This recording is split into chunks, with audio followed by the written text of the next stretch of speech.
Thank you, Chelsea. I appreciate you using your gift, sharing it with us. I'm so glad y'all are here this morning. Okay, I never know what to do with that bowl. Um, there it goes. I'm so glad y'all are here this morning. Thanks for joining us again, day 2 of Simply Seek. I told you last night that I was going to tell you a little bit more about how my husband John and I met. So we met in college, and we dated for about 10 months. And that's like a really short time span in the real world. I understand that. But we went to a Baptist college, okay? So Ring by Spring is a real thing. And John had already graduated a year ahead of me. He had a grown-up job. And I was really convinced that the proposal was just around literally every corner, okay? The fall of my senior year, I was like, it could happen any day. I have got to be ready. So specifically, I thought it was coming the weekend of my 22nd birthday because my friends planned this like marathon of fun on Friday night to celebrate my birthday, starting with, I'm not kidding about any of this, a nail appointment. And I was like, ding, ding, ding. Okay, and also I brought a picture because if you went to college in the 2010s, your friends documented literally every moment of your life. Here I am thinking I'm gonna get engaged, okay? So we get our nails done. Then they're like, we have reservations at a really nice place downtown. Here's all my college friends, okay? Then they take me from this dinner, blindfold me, put me in a car, take me to a surprise party where more of our friends and like our college mentors, John's siblings, like are at my best friend's parents' house. And I'm like, this is it. He's gonna propose in front of all of our people. It doesn't happen, okay? But the weekend is young, everybody, and John has told me multiple times, and he will stand on record with this to this day, like, I told you, Sammy, I wasn't gonna propose. I'm like, who would ever believe you, okay? Who was waiting for a proposal and their boyfriend at the time was like, it's not gonna be today? Of course they're gonna say that. So like, I know that John has planned on Saturday of my birthday weekend, this date that we're gonna go on, and it is all a surprise, and there are specific times that we have to be at places. So my brain has ginned up the obvious, okay? We obviously have to be in the surprise location at this time so the photographer can be there and all our friends can be there and my family will have flown in. So like, I'm ready, okay? I got my red nails, I got my outfit picked. And sure enough, it's just a dinner reservation and a movie. So those things start at certain times, and we have to be at them. So he takes me to dinner. He takes me to I Still Stand on, the saddest Nicholas Sparks movie ever made. And I am crying, not just because the movie is sad, but because like I really thought I had all of the information to believe the proposal was coming. But just in case you've lost hope, there was still one more part of the date. John told me, I'm not gonna give you my present until after the movie. We're gonna go to dessert and I'm gonna give you your gift. And I was like, perfect. It's gonna be a big diamond, I can't wait. So he takes me to Grater's Ice Cream. It's like a local place near where we went to college. And we sit down and he pulls this like plain black mug out of a bag. And he's like, oh, I gotta go get some hot water because when I pour water in, a message will be revealed. And I was like, it's gonna say, will you marry me? And he's gonna propose in front of this whole room. And he starts pouring the water, and I'm like on the edge, literally on the edge of my seat, okay? Like this is, I've had like 1 cup of coffee. This is naturally how I am. So I'm like, ugh. It starts going, and it's like beginning to, I'm seeing to be a monogram, my monogram. And in case you're crazy like me, not my married monogram, just my regular monogram. And I was like, oh my God, thank you so much. And I go home and cry in my room. He goes home, like back to stay with some college buddies of his, and he walks in the door and they're like, so how'd it go? And he's like, I think she's breaking up with me. What I did not know in the first weekend of November is that John already had a ring. He had already talked to my dad. He had already planned a surprise trip on Christmas Eve. He was gonna fly down, surprise me in my parents' backyard, propose. My mom had planned an entire engagement party. He knew all of that. I knew none of it. I had this tiny little bit of information that I chose to pre-write a narrative about, and I thought it was gonna be really comforting to me. Like, oh, I've already figured it out. No one can get me. I got my nails done, I'm ready. And that's a really silly example for something that I do all the time in my real life. Like think that I have all of the pieces of the puzzle, that what I am seeing from a limited vantage point or a limited view is the whole truth. And that is just not the case when we're walking with the Lord. He just sees things from such a bigger, wider heavenly perspective. And what I've told myself and so many of the girls I disciple over the last years, like, this is so comforting to me. What I see in part, the Lord sees in full. That what I interpret sometimes as my rejection is the Lord protecting me. And there's no way when I'm like trapped in my own feelings for me to see that until I like zoom out. And usually it takes someone else in my life being like, maybe we should widen the camera angle and just see all of the pieces working together. Why do we do that? Like, sometimes this is like a girl tendency. Like, I think everyone does this, but like, man, there's just a lot of control that I feel. And so why do we do this? When we think we have all of the answers, it eliminates the hardest thing, trust. We don't have to trust the Lord if we already have it all figured out. I didn't need to trust John if I already planned the proposal. And we're going to see that like up close, impersonal. Let's flip back in our Bibles in Mark 5. If I haven't already told you, we're just bouncing around Mark, okay? All weekend long, and I can't wait. There's just so much good stuff. We're going to read Mark 5, 22 to 42, and I'm just going to read it straight through because we need to see how all of these pieces are kind of playing together, and then we'll break it down, okay? Here we go, Mark 5, 22 to 42. Then a leader of the local synagogue, whose name was Jairus, arrived. When he saw Jesus, he fell at his feet, pleading fervently with him. "My little daughter is dying," he said. "Please come and lay your hands on her, heal her so she can live." Jesus went with him, and all the people followed, crowding around him. A woman in the crowd had suffered for 12 years with constant bleeding. She had suffered a great deal from many doctors, and over the years she had spent everything she had to pay them, but she'd gotten no better. In fact, she'd gotten worse. She'd heard about Jesus, so she came up behind him through the crowd and touched his robe. For she thought to herself, if I just touch his robe, I'll be healed. Immediately the bleeding stopped, and she could feel in her body that she'd been healed of a terrible condition. Jesus realized at once that healing power had gone out from him, so that he turned around in the crowd and said, "Who touched my robe?" His disciples looked at him and said, "Look at this crowd pressing around you. How can you ask who touched me?" But he kept on looking around to see who had done it. Then the frightened woman, trembling at the realization of what had happened to her, came and fell to her knees in front of him and told him what she had done.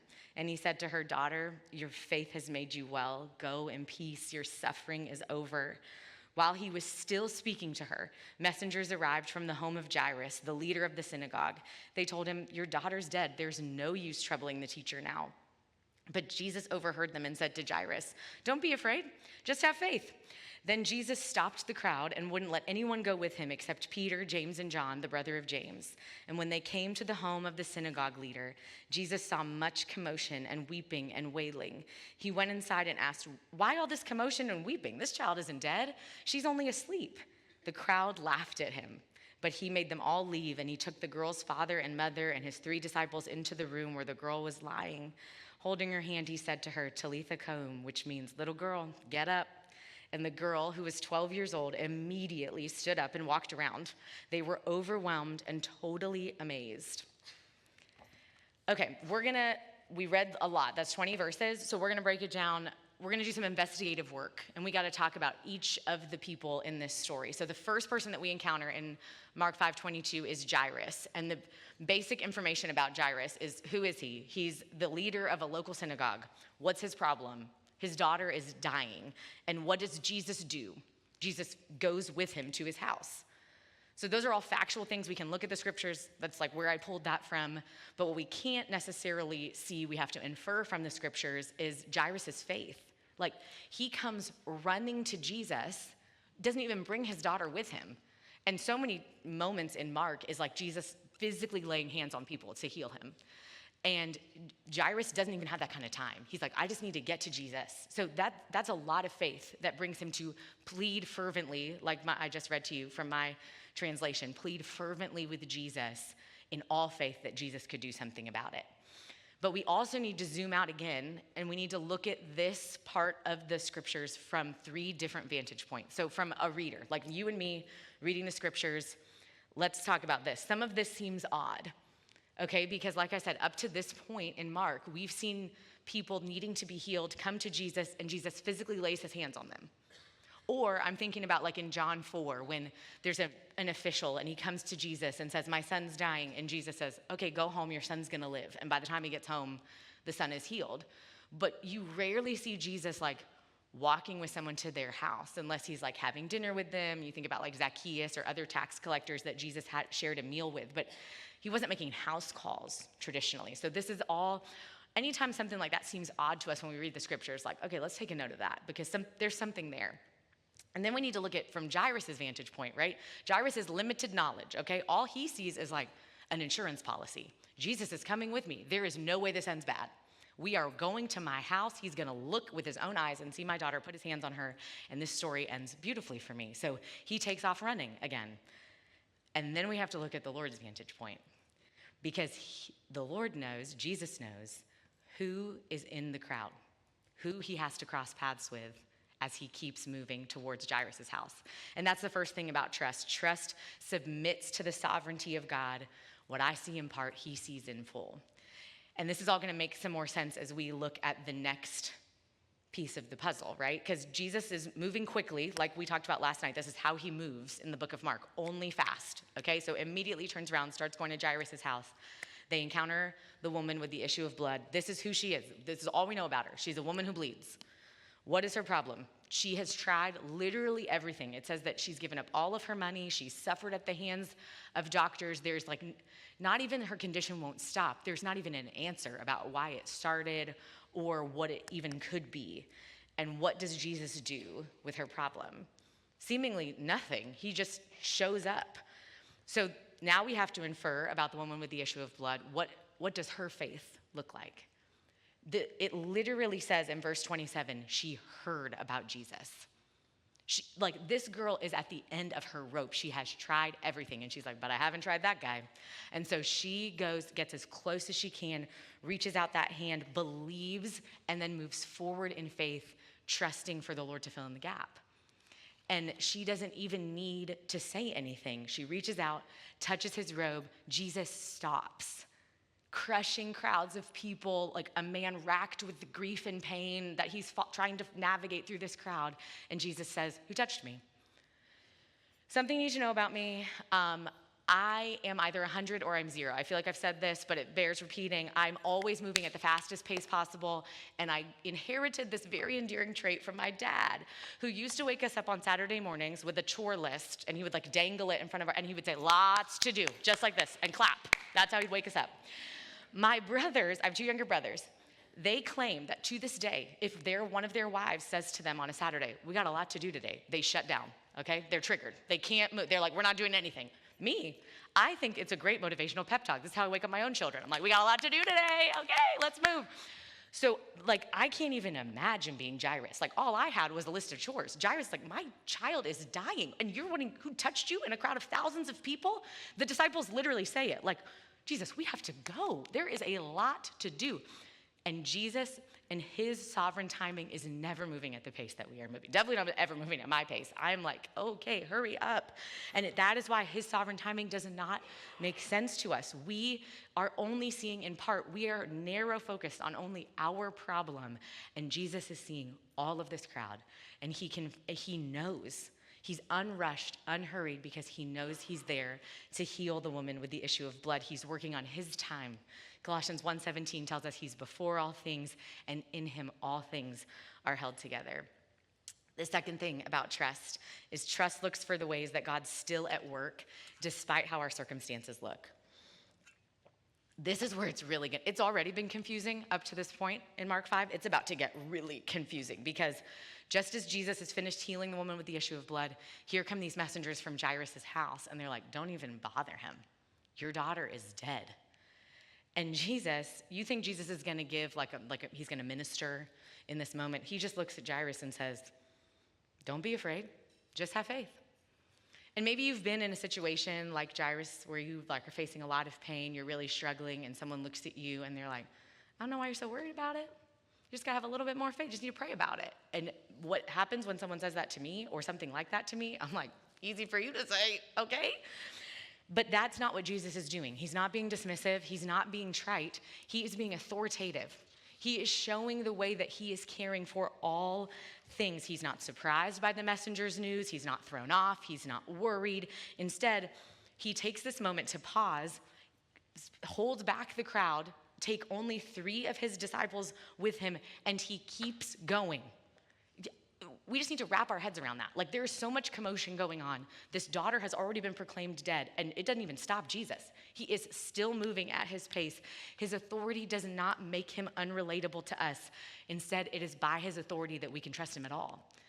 My best friend says to me all the time, and I say it over and over to the girls I disciple, the Lord sits on the throne of my life.